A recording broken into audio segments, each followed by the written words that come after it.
Set in the city of Bridgeport, the movie begins with Ava Grant, a 14-year-old girl who wakes up in the middle of the night to strange noises in her house.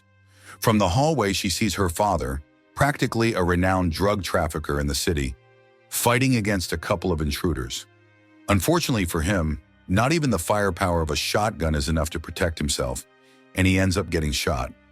Seeing that, Ava, still filled with fear, grabs her shotgun and uses it to finish off her father's killers. Fear gives way to pure rage. 12 years later, we see an adult Ava trying on her wedding dress. Despite her difficult past, she has found her true love and couldn't be happier about it. The man responsible for this is her fiancé, Derek Grant, who fell in love with her during their Narcotics Anonymous meetings. Robert, Derek's father, disapproves of his relationship with a woman he barely knows, although Derek makes it clear that she is his main motivation to stay sober.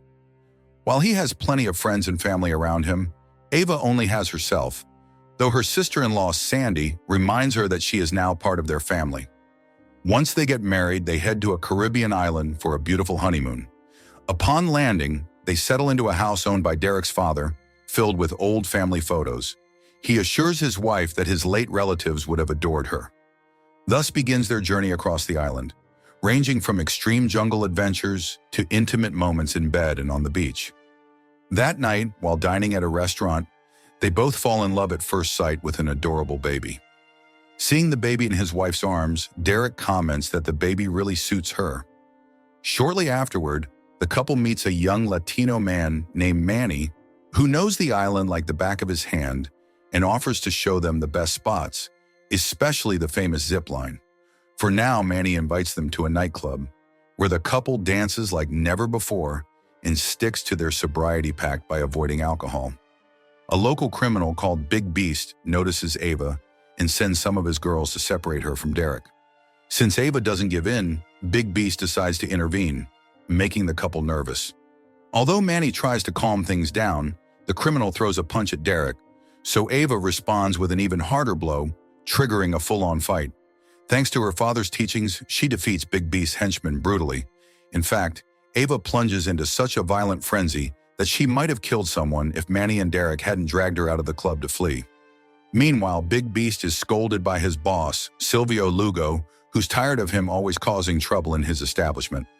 The next day, Manny wakes the couple up to visit the island's biggest tourist attraction, the longest zip line in the Caribbean.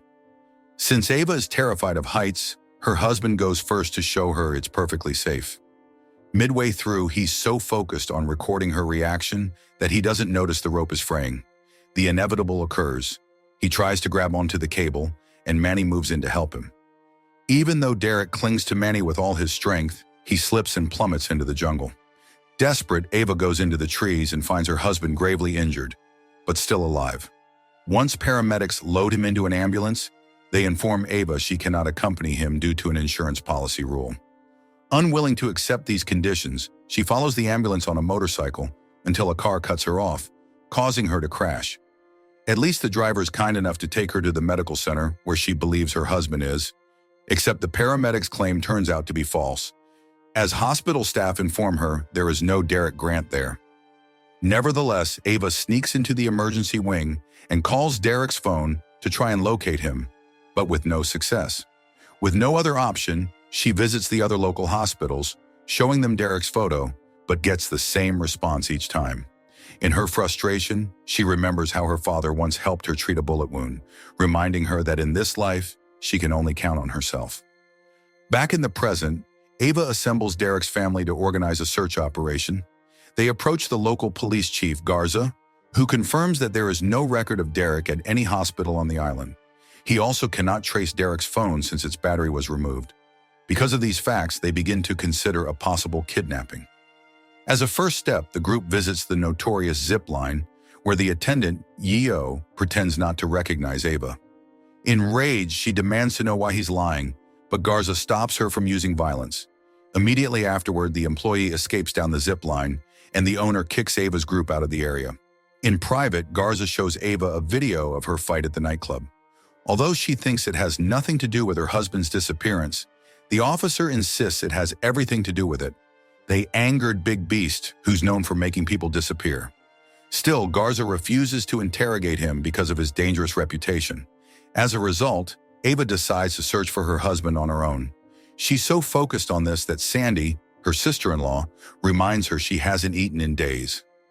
On top of all this, Robert blames her for his son's disappearance, arguing that she wants him declared dead to claim his inheritance. Outraged, she makes it clear she's not interested in the money. She only wants to find the man she loves most in the world. When Derek's family leaves the island, Ava refuses to give up. Since conventional methods haven't worked, she resorts to extreme measures, like dragging Yiyo on the zip line and stopping in the middle of nowhere, threatening to drop him if he doesn't answer her questions. Fearing for his life, Yiyo gives her Manny's phone number, saying Manny told him to keep quiet in the first place to avoid angering some very dangerous people. When Ava shows Garza the interrogation video of Yiyo, Garza orders her arrest for torturing someone so brutally. On the ferry to Puerto Rico, Ava seduces the officer in charge of escorting her, only to knock him out and free herself from the handcuffs. Then she dives into the sea and swims back to the island. That night, she sneaks back into the same nightclub and catches Manny by surprise in the restroom, shoving his head into the toilet until he tells her the truth. Manny confesses that one of the paramedics who took her husband in the ambulance has a tattoo from Tierra Sindicato, a criminal organization that controls the island. Even the police force, following the clue of the tattoo, leads them to a cockfighting arena. Manny goes in to search for the suspect while Ava waits outside until she spots the person she's been looking for. She takes Manny's car to follow him, ending up in the island's most dangerous neighborhood. When she ventures into the alleys, the suspect tries to attack her with a bat. She dodges him easily and tortures him in an abandoned building to get information about her husband. He had better tell the truth because she knows human anatomy quite well, another lesson from her father. Faced with this threat, the man admits that someone named Omar contacted him by phone, offering a lot of money to abandon the ambulance. When she dials Omar's number, he appears shortly after with a gun. Even though Ava manages to disarm him, he surprises her with a knife and tries to stab her, forcing her to grab the gun and shoot him. On learning of Omar's death, Garza officially arrests Ava for his murder and for the attempted murder of his associate, making her the prime suspect in Derek's disappearance. According to the police, she hired them as hitmen to kill her husband and then tried to get rid of them. On the way to the police station, Ava realizes that the officers aren't really taking her there. They plan to kill her in the middle of nowhere. Quickly, she frees her right hand from the cuffs with a painful technique, then attacks the officers, knocking them into the grave they intended for her. Shortly after, Garza wakes up to a phone call from Ava, who demands a chat in his daughter's bedroom. Fearing for the child's life, Garza hands over his weapon and finally confesses that he was responsible for Derek's disappearance. Although he knows it was wrong, he did it to settle his debt with a doctor named Avalar, who helped him hide his wife's pregnancy from her family. When Ava again asks for her husband's whereabouts, Garza explains that Avalar made a mistake while handling Derek's broken bones, accidentally puncturing his femoral artery. Because he couldn't save Derek, the doctor begged Garza to cover up his error, fearing that if American authorities found out, they'd shut his clinic down immediately. Furious, Ava offers Garza 2 ways to pay for his crimes, a gun or a knife. He chooses the knife so as not to wake his wife and daughter. Once it's done, Ava finally allows herself to mourn the loss of her husband. She goes to Manny for comfort. Her heart is shattered, but she won't let herself remain a grieving widow. She's determined to finish what she started.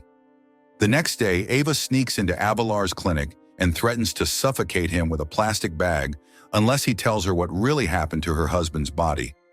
Just then, he manages to tell her the answer is in the security camera footage. Through those recordings, she discovers Derek is alive and being transported in a wheelchair by Silvio Lugo's men. Ava then holds Avalar at gunpoint for lying to her initially, but he insists that if she kills him, she'll be condemning Derek as well. Thus, she has no choice but to collaborate with the doctor, pretending to be one of his assistants while enduring Silvio's intimidation. In the operating room, Ava notices that Silvio suffers from a rare cancer called multiple myeloma. He bribed Avalar to find suitable bone marrow stem cell donors to halt the cancer's progression. Derek turned out to be the chosen donor. Immediately, Ava sedates the criminal, and when he comes to, she threatens his henchmen at gunpoint, managing to get her husband out of the room. But that's only the beginning. After taking out several thugs, Ava and her husband reach the elevator, grateful to be together again despite everything. On leaving the clinic, they run headlong into Silvio. In the ensuing shootout, Ava fires at a gas tank near Silvio. Tries to extinguish the flames, she subdues him and takes him hostage in a car, using him as insurance that his henchmen won't chase them. However, when Derek shoots Silvio in the leg for provoking him, Silvio jumps out of the car and goes after them with all he's got. During their escape, Ava and Derek receive help from Manny and a group of children who use various contraptions to keep Silvio's gang at bay. Unfortunately, Silvio also has informants all over the island and learns that his targets are hiding in Manny's house. When his men arrive, they don't find any trace of the Americans, and the neighbors refuse to say anything. It turns out they're all covering for the couple. As Silvio's men search the surrounding homes, the neighbors discreetly take them out. Discovering his fallen henchman, Silvio tracks Ava to a small shed, leading to a hand-to-hand fight where he wields a knife. Nonetheless, she manages to turn the tables on him and is about to fulfill the locals' wish, killing Silvio when the police arrive holding Derek. Big Beast also shows up, declaring that Silvio is the real cancer on the island, given that he enables the kidnapping of tourists. His argument convinces Ava to hand over the knife so Big Beast can finish the job. With that done, the new boss of the island lets Ava and Derek go. After saying goodbye to Manny, the couple heads home, wrapping up a honeymoon they'll surely never forget. If you want interesting movie recaps, like, share, and subscribe to follow us for more movie recaps.